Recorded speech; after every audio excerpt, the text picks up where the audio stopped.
Bonjour et bienvenue dans 10 minutes pour comprendre. Nous sommes aujourd'hui avec François Durper, historien et professeur à l'université. Bonjour François. Bonjour Hélène. Alors récemment, vous avez sorti un livre qui fait polémique, Fatima moins bien notée que Marianne. Vous l'avez coécrit avec la sociologue Béatrice Mabilon-Bonfils et c'est la première enquête sur l'islam et l'école. Est-ce que vous pourriez nous donner le résultat de cette enquête ?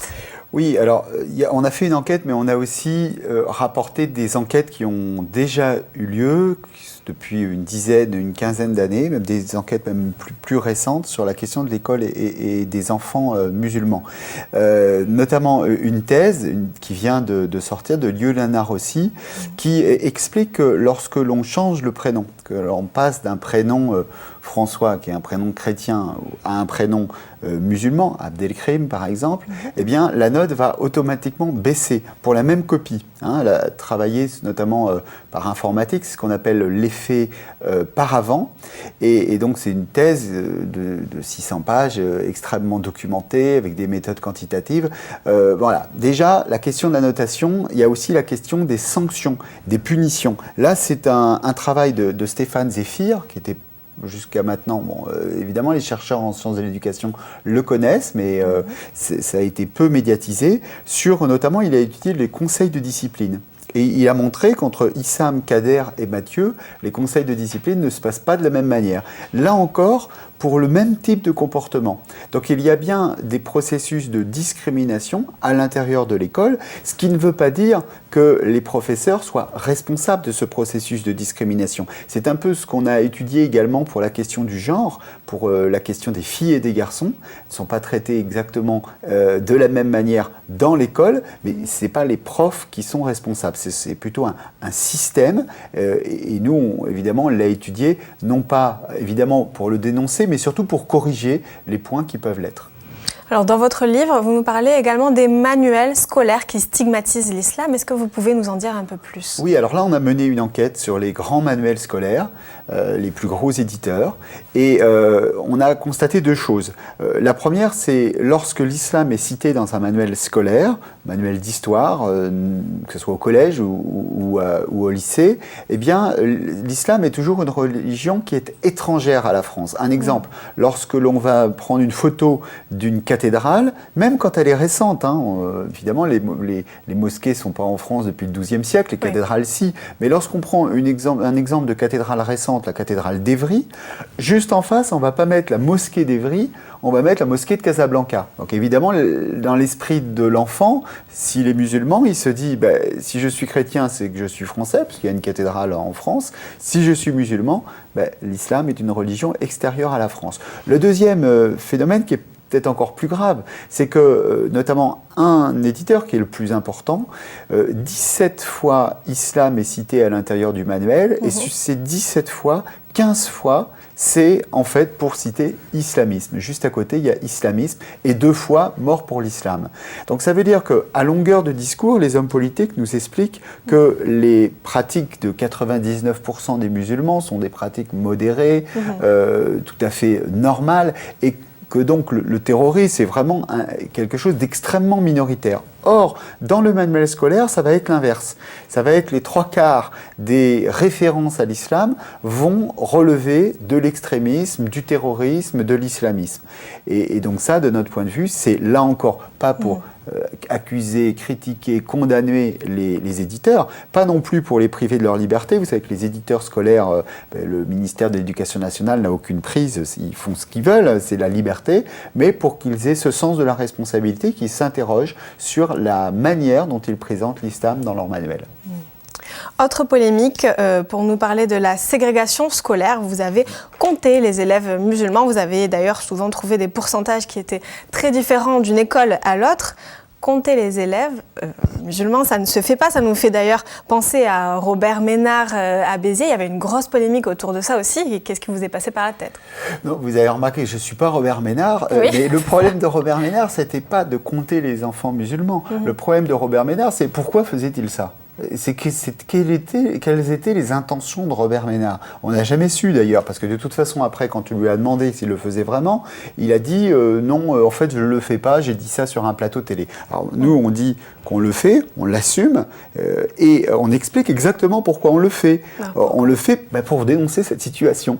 On le fait pour dire qu'il n'est pas acceptable que dans l'école de la République, dans l'école publique, il y ait plus d'enfants musulmans que dans des écoles confessionnelles. 2 écoles maternelles dans le Vaucluse, à 5 km de distance. L'une compte plus de 90% de musulmans, l'autre moins de 10% de musulmans. Et là, ce sont les parents en premier qui protestent. Il y a aujourd'hui un mouvement de mamans, notamment dans le sud de la France, qui disent nous, c'est pas, si on veut mettre nos enfants dans une école confessionnelle, on le fait. Mais quand on met nos enfants dans une école publique, c'est pour que les enfants se mélangent, c'est pour qu'ils voient des enfants de toutes les confessions, ou d'ailleurs pas de confession du tout. Donc pourquoi ces parents qui font le choix précisément de l'école publique n'ont pas affaire à un public mélangé, métissé, brassé? Et de notre point de vue, c'est quelque chose qu'il faut également corriger. Alors, vous consacrez toute une partie de ce livre à des propositions, 5 au total. Vous serez bientôt d'ailleurs reçu au ministère à ce sujet. Quelles sont ces propositions, à votre avis? Par où faut-il commencer? Alors c'est vrai que c'est difficile en quelques secondes d'expliquer toutes ces propositions. Ce qu'on dit de manière très simple, c'est que on a vu tous les attentats qui se sont produits dans l'année 2015. L'école, de notre point de vue, doit être capable d'inoculer un vaccin contre toutes les haines. Quand on sort de l'école, on dit il faut enseigner la citoyenneté, il faut enseigner la laïcité, il faut enseigner la République. Mais tout ça, ça reste des notions presque très théoriques. Donc nous, ce qu'on dit, c'est que l'enfant sortant de l'école, il doit avoir pour toute la vie une philosophie précisément de respect de sa vie et de respect de la vie des autres, quoi qu'il se passe dans la vie. Et pour ce faire, il faut effectivement des cours d'éducation civique comme c'est fait aujourd'hui, mais que ces cours d'éducation civique doivent être beaucoup plus pratiques, beaucoup plus concrets. Donc on donne des propositions. Et en particulier, on dit qu'il faut qu'il y ait une part de dialogue plus importante. Le dialogue avec l'enfant, ce n'est pas pour relativiser, c'est pas pour dire que tout se vaut. Le professeur, lui, va donner un cap, va guider le dialogue. Mais il est important que dans l'école, tout puisse être dit. Et donc ensuite, tout puisse être corrigé. La deuxième chose, et c'est important aussi, c'est transformer les programmes. Et notamment en matière d'histoire, lorsque vous prenez le programme sur l'époque contemporaine, vous avez l'impression d'une chaîne d'information continue. Vous avez l'impression qu'il y a des catastrophes partout. Donc il y a peut-être si vous voulez, ce qu'on appelle dans les programmes la conflictualité, la part du conflit, la part des guerres, est peut-être trop importante par rapport à la réalité du monde. Alors, on n'est pas là pour dire qu'il faut regarder l'histoire avec des lunettes roses, qu'il faut gommer toutes les guerres, mais je vais vous donner des éléments très concrets. Aujourd'hui, toutes les sociétés, du Nord comme du Sud, connaissent des taux d'homicide, le fait de tuer quelqu'un, qui sont les plus bas de toute l'histoire de l'humanité. Quand vous regardez une chaîne d'infos, vous avez l'impression que c'est le contraire. Le pourcentage de morts pendant des guerres depuis le début de notre siècle, le 21e siècle, est de 0%. Au 20e siècle, c'était de 4%. 13e siècle, à l'époque des grandes conquêtes de Gengis Khan, c'était 20% de la population mondiale. Donc vous imaginez, on a l'impression, et ce qu'on dit, c'est que l'école, ça doit pas être, les programmes, ça ne doit pas être la course au sensationnalisme. On n'est pas là pour soigner l'audimat par rapport à la classe d'à côté. Donc on doit avoir du recul, et dans ce recul-là, montrer que la réalité du monde, c'est aussi la mondialité, la mondialisation, le brassage, le progrès du réseau, de la relation. Or, quand on regarde les manuels, pour le moment, c'est pas ce qu'on a. Alors évidemment, il faut parler du 11 septembre 2001, évidemment, il faut parler du terrorisme, mais il ne faut pas parler que de ça. Alors concrètement, ce que vous voulez, c'est lutter contre cette ségrégation, même on pourrait dire apartheid scolaire. Est-ce que vous pensez que vous allez réussir là où les autres ont échoué? L'apartheid, vous savez, Manuel Valls, juste après les attentats contre Charlie, avait parlé d'apartheid territorial, ethnique, social. On rajoute effectivement l'apartheid scolaire, qui est dramatique, puisque là, ça touche Je vous dis, dès les écoles maternelles, les enfants sont séparés. Pas de manière juridique, on n'est pas dans l'Afrique du Sud à l'époque de l'apartheid précisément, mais de manière concrète. Alors, ce qu'on propose, c'est un petit peu technique, donc c'est difficile de l'expliquer là en quelques minutes, mais c'est de revenir sur l'idée de carte scolaire. Vous savez, pour le moment, il y a ceux qui proposent un assouplissement de la carte scolaire et ceux qui proposent de rigidifier la carte scolaire. La carte scolaire, c'est ce qui permet d'attribuer les établissements par rapport à l'endroit où vous vivez.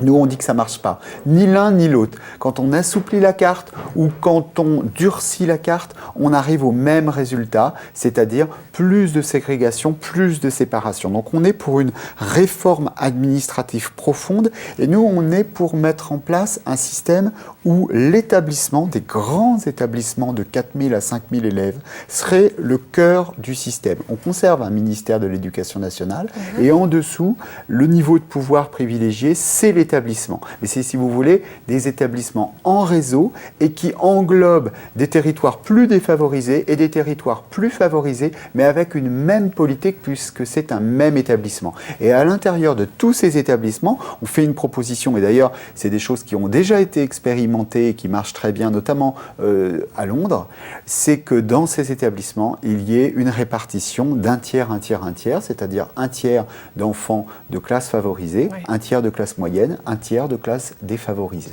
Alors ça peut paraître très violent, ça va peut-être être difficile pour un politique de le faire accepter, mais c'est le vrai vivre ensemble. Il nous apparaît quand même très dangereux d'avoir une éducation qui est une éducation communautarisée. On passe son temps à dénoncer le communautarisme, mais il faut d'abord commencer par décommunautariser l'école, décommunautariser l'éducation, et il faut s'en donner les moyens et expliquer aux Français pourquoi c'est important la mixité. Vous savez que toutes les recherches sur la mixité montrent que c'est positif pour les enfants, y compris pour les enfants qui sont de familles riches. Notamment aux États-Unis, on a montré que les enfants blancs de classe favorisée bénéficiaient du fait de pouvoir être éduqués avec des enfants plus défavorisés et plus issus de minorités. Contrairement à ce qu'on pourrait penser. Ça ne fait pas baisser le niveau. Au contraire, dans l'échange, il y a quelque chose qui se passe et qui est positif, y compris pour l'acquisition des savoirs fondamentaux. Eh bien, merci beaucoup François pour cette analyse. Hélène. C'est maintenant la fin de cette émission. Merci à vous de nous avoir suivis. N'hésitez pas à réagir sur les réseaux sociaux avec le hashtag 10MPC. Je vous dis à très bientôt sur FDM TV. En attendant, gardez bien les yeux ouverts.